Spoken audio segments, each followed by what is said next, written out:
Welcome to the Governance Watch. Of course, this is the bold analysis. My name is Frank. The talk on the consumption and ban and sale of Muguka as a stimulant and as a substance in the country has exposed how bad there is a lot of incomprehension and a lot of misunderstanding on the government's communication approach at both levels of the government. We have seen fights between the national government and the county government, which the constitution clearly stipulates that there exists a level of independence between these two levels of government, and that a decision made by one level of government shouldn't be interfered on by another level of government. This fight emanated from the decision of the coastal counties of Kenya leaders calling on a total ban of the sale and consumption of the substance within the region. This started in Mombasa, was later followed by Kilifi and other coastal regions. This is before the debate gained traction and also attracted the attention of leaders from the northeastern part of this country. Just before we proceed, I want you to watch this snippet of Kilifi Governor Fatma Achani expressing her views on the ban of Muguka. Leadership ya kaunti hii tunaungana na wengine kupiga vita utumizi wa Muguka.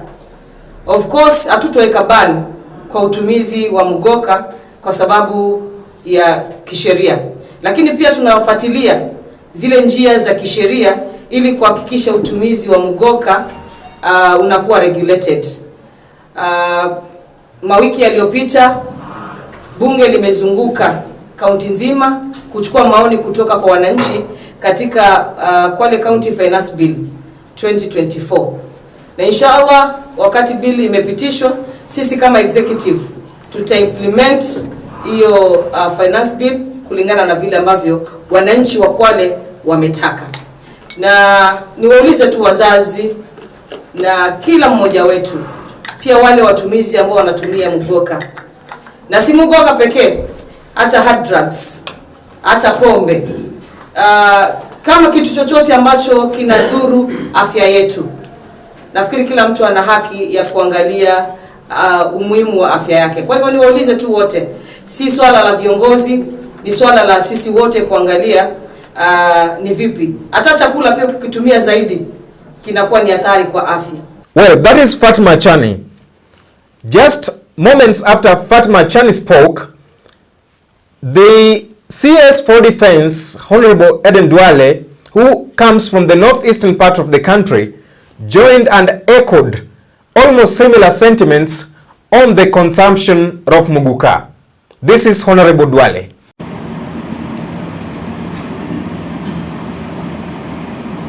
Before this story of the Muguka, there was a conversation in our country spearheaded by the Deputy President. The war against drug and drug abuse. This government said they are going to fight drugs and drug abuse. The Deputy President did a leaders conference in central Kenya. He did a leaders conference in Rift Valley, bringing together all leaders, religious leaders, political leaders, fighting alcohol, fighting ban, fighting all types of drugs. He went to Coast Province, he brought thousands of leaders. From where we sit as a Muslim community in many parts of this country, and even non-Muslim communities, there are many Kenyans who believe that Muguka is a drug and is destroying a lot of young people. So I want to say we cannot be very selective. If we are fighting alcohol, we must fight Muguka. If we are fighting alcohol in central Kenya, in Rift Valley, in western Kenya, in every part of our country, Kenya is one. So we must fight Muguka. And I really want to ask, I have told the Deputy President before that after Ramadan, he needs to do a major conference in northeastern in Garissa, bringing all our leaders. Now that there is the emerging story of Muguka, I will ask the Deputy President in the next 2 weeks to call that conference, because he's the Deputy President of the Republic of Kenya, to call that conference, and we candidly discuss the effect, and we show evidence, the effect of Muguka to certain regions and certain communities. So fighting the drug must be across board. It must be across all regions. After Duale, of course, Cecil Mbarire, who is the governor of Embu County, the county where it leads in the production of Muguka, or rather the growth of Muguka, spoke also on the same earlier, just after the Mombasa's ban. Minister wa Agriculture Mheshimiwa Linturi ametuita Thursday. Sisi viongozi wa county ambazo zinakuza miraa na Muguka na wale ambao wanaleta shida huko coast. Mimi nataka kusema tuko tayari kuja hapo, na tutakuja kama tumejitayarisha na evidence yetu. Kwanza kabisa tunajua Muguka sio dawa ya kulevya. Ile ambayo inaharibu watoto wa Mombasa na coast ni kwamba wanakula Muguka na wanaongeza cocaine na heroin. Na wale ambao wamekula Muguka hawaharibiki kama wachanganyi na kitu ingine. Hata huku Embu kuna vijana wanakula Muguka na ukiwaona wako sawa kabisa. Mimi nasema hivi, hatuna shida yoyote ya kuongea juu ya Muguka na miraa, lakini we want independent research. Mukuje hapa Embu mufanye independent research, mufanye medical test kwa vijana wetu ambao wanakula Muguka. Mtuambie kama vichwa zao zimeruka. Na wamekuwa wakikula tangu zamani, sio leo. Hata wazee wa zamani walikuwa nakula Muguka huku Embu na wakuruka vichwa. Research ya pili, tunataka research ambayo itaonyesha tofauti ya Muguka na miraa ni nini. Ndio isemekana eti Muguka ndio mbaya, miraa ndio mzuri. The truth of the matter is that Muguka is a variety of miraa. Na sisi tunasema hapa Embu, hatutakubali mtu aharibu biashara yetu ya Muguka. Tunasema tutapigania Muguka yetu kwa sababu tunajua Muguka sio mbaya. Na tunataka kushikana na president vile ametupatia pesa ya kufanya value addition ya Muguka wetu, tuweze kutengeneza juice, tuweze kutengeneza wine, tuweze kutengeneza tea bags, lakini mtu asifikirie atakuja haribu uchumi yetu ya Embu County. Na tumeshikana viongozi wote, tukiwa viongozi wote wa Embu County, kutoka mimi governor, deputy governor, MPs wote, MCAs wote, tumesema lazima tupigane hii vita tukiwa kitu kimoja. What we are asking for is fair treatment of our people. Na mimi nataka kuuliza Governor Nasir, tafadhali wacha kupiga watu wetu wakikuja huko. There is a court order. Tulipatiwa court order last week ambaye imetupatia mwezi mmoja ndio tuwe tumeongea kule kotini, na the status quo must remain. Governor Nasir, obey court orders. Na mimi nataka kuuliza Martha Koome, Chief Justice, fuatilia hiyo court order, utuambie ni nani ambaye ako juu ya sheria katika hii Kenya. Who is above the law in this country? Basi niliona vari yake kuwatugenia, anakaribishwa pale na viongozi wetu na ndio wetu wamera toke bakubeni kutoananirie tondo leo. That is Cecily Mbarire. And just moments after Cecily Mbarire spoke on this, it attracted the attention of the president, Ruto, who called for a consultative meeting with leaders from Embu County and even went further to promise that the state will inject a further 400 million on the farming of Muguka as a substance. Now, after all this push and pull between these levels of government and between these leaders, it clearly exposed how there was lack of clarity and lack of understanding in the manner in which the government puts or advances its communication agenda. Because for one, when Abdul Swamad spoke on this, he said that the consumption of Muguka has really led many youth astray and are suffering substance and drug abuse, consumption related ailments and issues just as a result of Muguka. And to Cecily Mbarire, who also happens to be the UDA chairperson nationally, she said that this is the main source of income for my constituents in my county, and therefore losing even a single market for this product would mean that the livelihoods of my constituents would be greatly affected. Now, our question, of course, before we pose it, the laws of this country stipulate that Muguka is among listed crops that is not listed as an illegal substance, but rather a legal substance whose consumption has not been marred by any illegality or irregularity rather.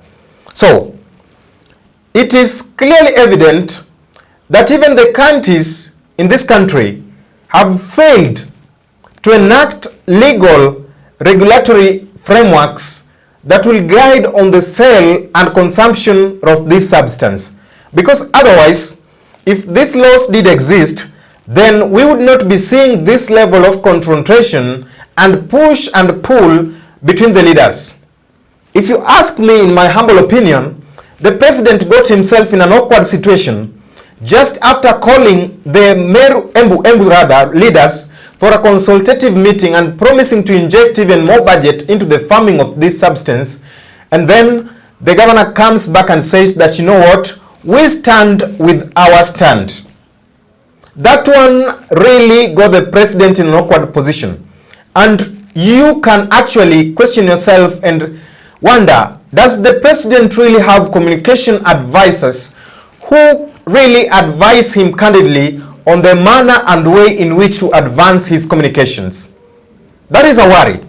Because if you could ask me, instead of the president calling for a consultative meeting just with the leaders from Embu County alone, he could have instead opted for a consultative meeting with the affected other leaders. Like, for example, I would have expected to see the governor of Mombasa, who first got into a public spat with the president, present in this meeting at the State House. Two, also on this, you know, one man, Rigathi Gachagua, who happens to be the deputy president of this country, has been on the forefront for fighting for the rights of the farmers, especially within the agricultural rich regions of this country, and he's been popular within the mountain region. So, if the president was seriously candid and clear about this, then we would also have expected to see Rigathi Gachagua, not just as a person who has been fighting for the interests of the farmers of this country, but also as a person who has been championing for the end to drug abuse menace in this country. This did not happen. So we were left wondering, what formed the basis of that late night consultative meeting with leaders only from Embu country when this seemed to be a thorny issue in the face of the nation? There, the president did score a 0 in the way he advanced this communication. So, after that, the the debate still around whether Muguka is legal or illegal, it's something that needs to be supported with scientific research and data.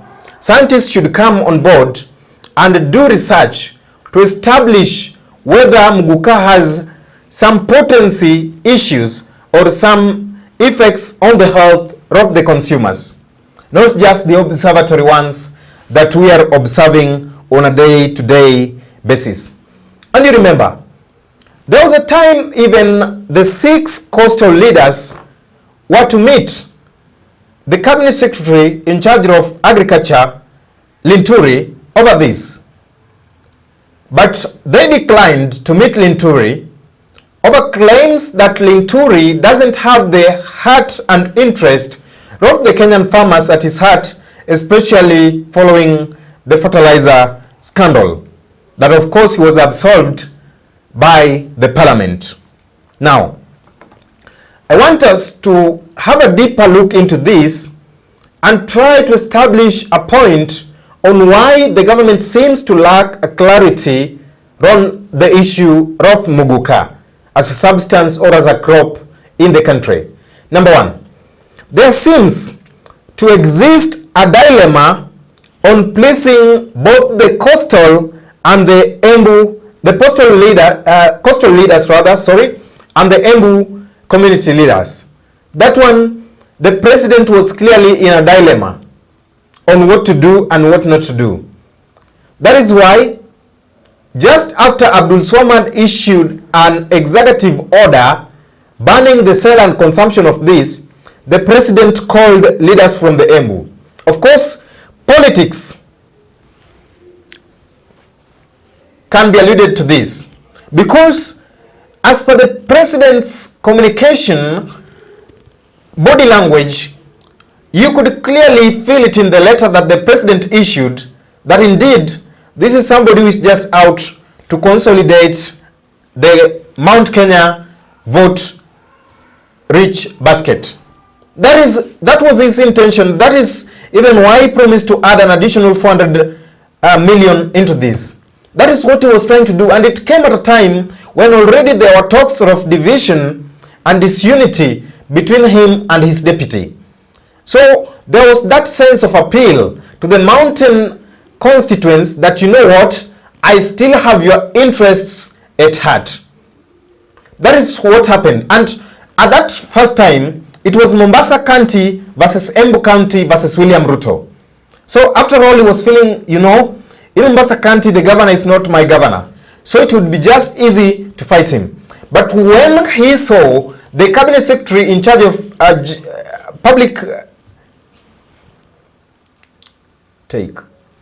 But when he saw the cabinet secretary, Aisha Jumwa, come speak on this, Fatma Chani speak on this, Aden Duale speak on this, then he must have been left wondering. Number two, there seems to be a national aggression. I wouldn't want to label it so, but there seems to be national aggression, especially between the constituents of the rich Mount Kenya populous region and the northeastern region that some parts seems to be densely populated. How is this coming to be a matter of national aggression? Because recently we've had that debate of 1 man, 1 vote, 1 shilling. So that is why Duale saw this as a perfect opportunity to wade into this. If at all this debate was to advance and proceed on, then maybe Northeastern was set to lose. And that could form the reason for that national aggression. Because they are saying that despite going to benefit from this 1 man, 1 vote, 1 shilling vote debate and still doing agriculture, the central region seems to be favored according to them. So they saw this as a perfect opportunity to counter them. That is why even we've witnessed some leaders also adding another noun on this, that 1 man, 1 vote, 1 shilling, 1 kilometer. If it is so, 1 kilometer, then the Northeastern stands to be also gaining because of the population of the area, county area in square kilometers measurement. So that is it. There is some kind of aggression based on that debate and mantra of one vote, one man, one shilling. Number 3, the issue of substance and drug abuse menace has gained traction, especially this talk and debate when the governor of Mombasa County and other governors from the coastal region decided that, you know what, we are not going to allow sale and consumption of Muguka. And since the issue of drug abuse menace is a problem within the coast, a majority of women from these constituencies came out and said, you know, we support our leaders on this ban because our partners have got lost into this. Our children have got lost into this. So Ruto found himself in an awkward position. He found himself in an awkward position. That's why we were saying at the beginning that his communication was not informed, was not advised, and was not in reason with the feeling on the ground of the people. So this one even gave these coastal leaders a motivation that, you know what, after all, our people really stand with us on these decisions that at first seemed to be unpopular. So on that issue of public traction added another debate on this and clearly brought out the picture that indeed there was lack of clarity on part of the government on this. Still on that, you know, when it started in Mombasa, it started as an opposition thing. And that is why even later, the governor of Mombasa radio station officers that are related to him were attacked by people from KRA who went there and purported that, you know what, you don't pay taxes, so we've come to auction your things. So when it started like something from the opposition versus the government. But then later, when it gained traction and even gained the attention of the likes of the cabinet secretary Duale and Aisha Jumwa, among other leaders, then it kind of sent some kind of message. And so still the opposition still is also confused on this. A majority of them still don't know whether to take the stand on the fight against Muguka. But you can agree with me that when the governor's offices, radio station offices were attacked, then they were informed that politically this is a politically ill move and it's an ill motive, and therefore they chose to stand with the governor of Mombasa County, Abdul Swamad. Thank you for watching. That marks the end of our analysis. We'd like to remind you to continue subscribing to our YouTube channel, and of course you can turn on the notification bell such that you'd be the first one to be notified whenever we upload new content.